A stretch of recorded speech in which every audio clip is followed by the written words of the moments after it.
wasn't there. Go. Okay. Okay, the site of RRH himself.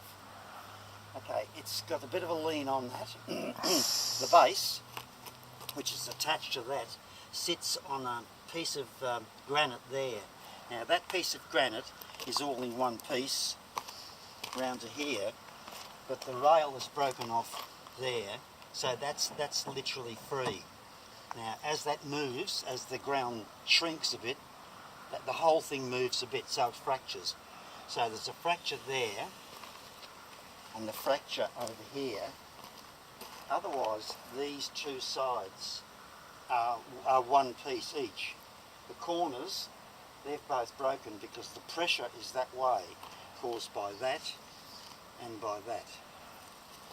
Now he reckons, or they reckon, that can be restored using possibly that and that, the actual headstone, on a new base. Now the new base, take away all this, take away everything, the rails, the whole lot. You'd put in what I would call a concrete pillar, collar, which would go around the four sides. That would be put on a foundation about that deep on the four sides, probably a bit more at the head because of that.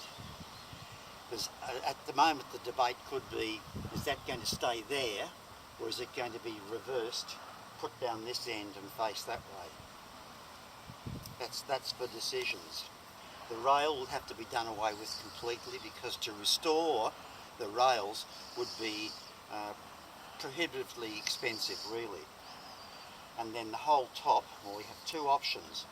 We can go to a simple top like you see around you, like with gravel on top or quartz, or you can put something like that one right there, which is a complete block.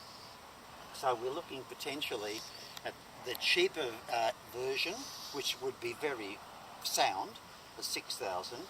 9,000 would probably give you something like that, which would look pretty much exactly like that, but the headstone would probably be at that end and it would be standing. The granite lid could be cut to accommodate this, which you'd be able to see. The lettering would be redone in white, cleaned up of course, and put down there. And that should last a long time. You can't reuse this, and to replace it costs too much, I've said that. This will be done away with. The downside of that is you're preserving the focus, and that's the focus, and you're restoring this because it's the ground that's going to cause all the problems here. Worse, that will tilt more.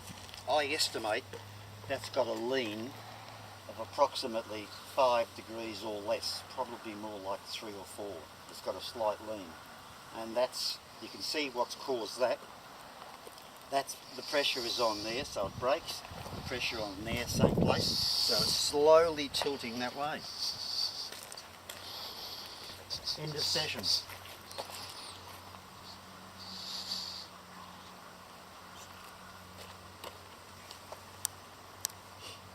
You could never undo that. I'd have to cut that off with an oxy and just scrap it.